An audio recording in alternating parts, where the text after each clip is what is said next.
नमस्कार दोस्तों, बीडीबी में आपका स्वागत है। देश की सरकार ने एक प्रेजेंटेशन रखी। हिमाचल प्रदेश, उत्तराखंड, पंजाब, दिल्ली अधिकारी थे, पूरी तरह से बाढ़ से सांसद के सदस्य थे, बहुत सारे क्षेत्र बाढ़ से प्रभावित हुए। भारतीय जनता पार्टी के अध्यक्ष थे, हमारे डिप्टी और साथ ही हिमाचल प्रदेश का जो आंकलन है, जो हिमाचल प्रदेश का एस्टीमेट है, हमारे प्रधानमंत्री लोग हम यहाँ थे। 1500 करोड़ रुपया फौरी राहत उन्हें बताया देकर हिमाचल प्रदेश के एक इलाके के दौरा करके चले गए। परिवारों को बसाना है तो साथ ही यहाँ बहुत सारे सवाल पैदा होते हैं करना पड़ेगा। कि देश 68% में जब इस तरह की आपदा आती के है नाम से दर्ज है। तो क्या देश का आंकलन इस तरह से किया जाएगा? ऑल वेस्टलैंड को देश को एक जगह से देखकर, एक इलाके को देखकर, कहीं सोफे पर 4 लोगों को बिठाकर मुख्यमंत्री के रूम में एक बीघा वहां की स्थिति का पूरा आंकलन किया जाएगा? और ये क्या ऐसा संभव है? केंद्रीय मंत्री के रूम में भी हिमाचल प्रदेश इतना बड़ा टेरेन है और यहाँ पर जगह जगह पर बाढ़ आई है और जगह जगह पर लोगों के घर गए हैं, जान माल का नुकसान हुआ है, लोग के बगीचे तबाह हुए हैं। उसमें कानून में परिवर्तन करना पड़ेगा, उसकी प्रेजेंटेशन हमने दी।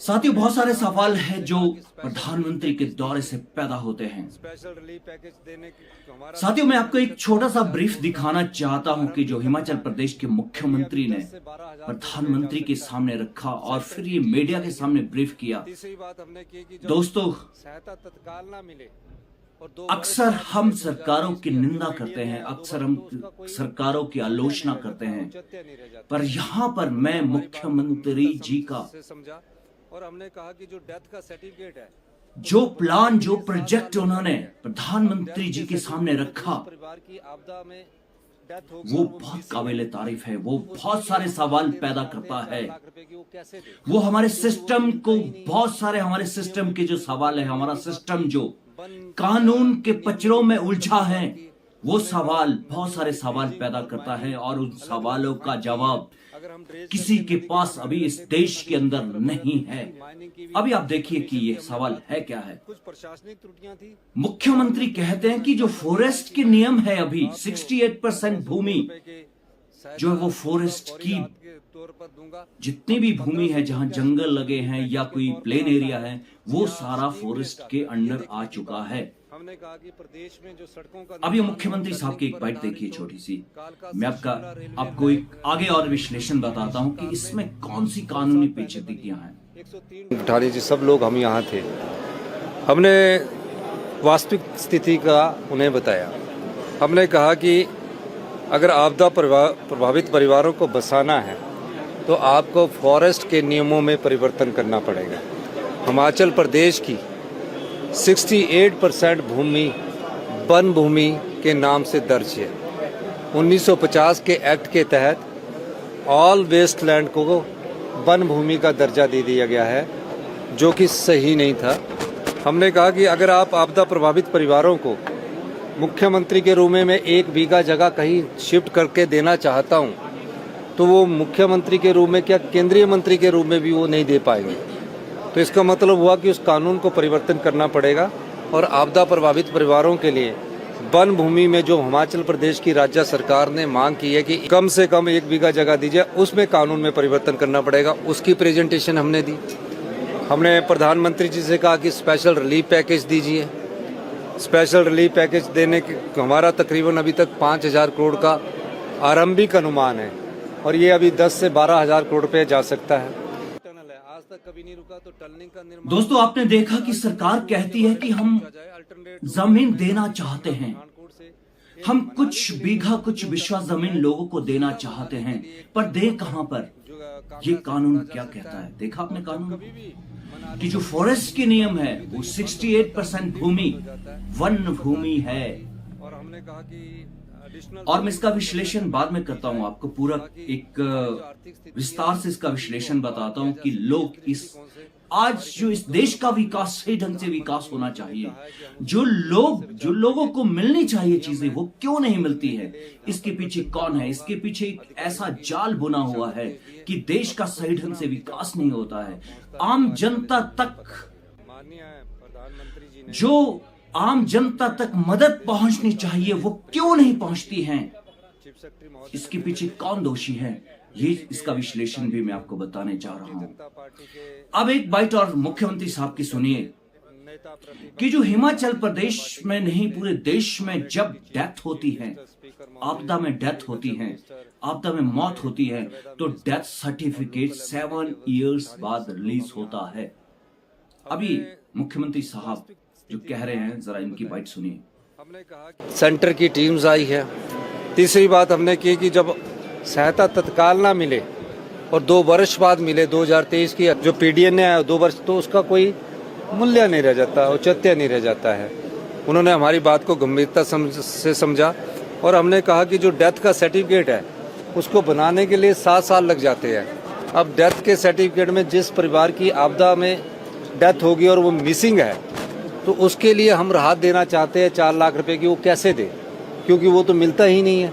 तो उस नियम में भी परिवर्तन करने की बात की। अगर आपदा प्रभावित दोस्तों, घर बह गया, आशियाना बह गया, मौत हो गई, जमीन चले गई, 68% भूमि और वन भूमि सरकार का नियम देखिए 7 साल बाद। 1950 के एक्ट के तहत इसके पीछे कौन सी मानसिकता है, इसके पीछे कानून बदले क्यों नहीं जाते हैं विधानसभा और संसद के अंदर, आपदा प्रभावित परिवारों इस कानून को अमेंड क्यों नहीं किया जाता है। देखिए मानसिकता, इस नियम के पीछे क्या मानसिकता है। 7 साल बाद के रूप में क्या केंद्रीय मंत्री लोगों को सरकार ने पैसा देना है, सरकार कहती है कि आप सर्टिफिकेट लाइए, और जब सर्टिफिकेट लाने जाते हैं तो उन्हें वो सर्टिफिकेट ही नहीं मिलता है।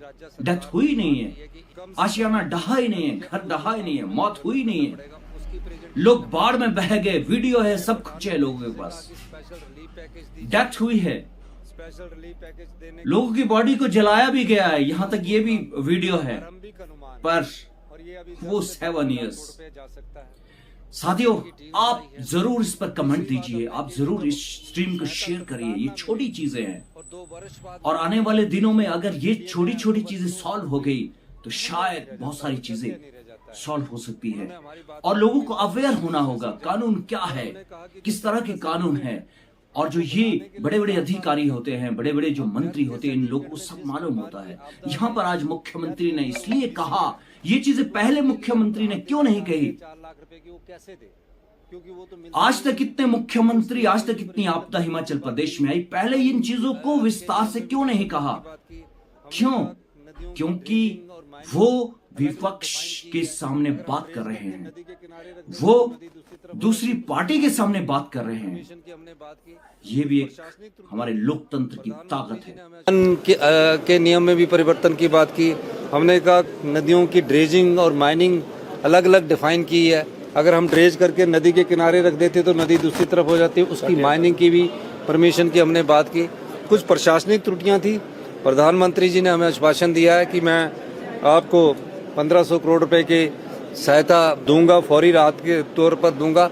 अब 1500 करोड़ क्या स्पेशल रिलीफ पैकेज के तौर पर आता है या स्कीम बेस्ड आता है, ये देखने की बात है। हमने कहा कि प्रदेश में जो सड़कों का निर्माण हो, टनलिंग पर आधारित हो।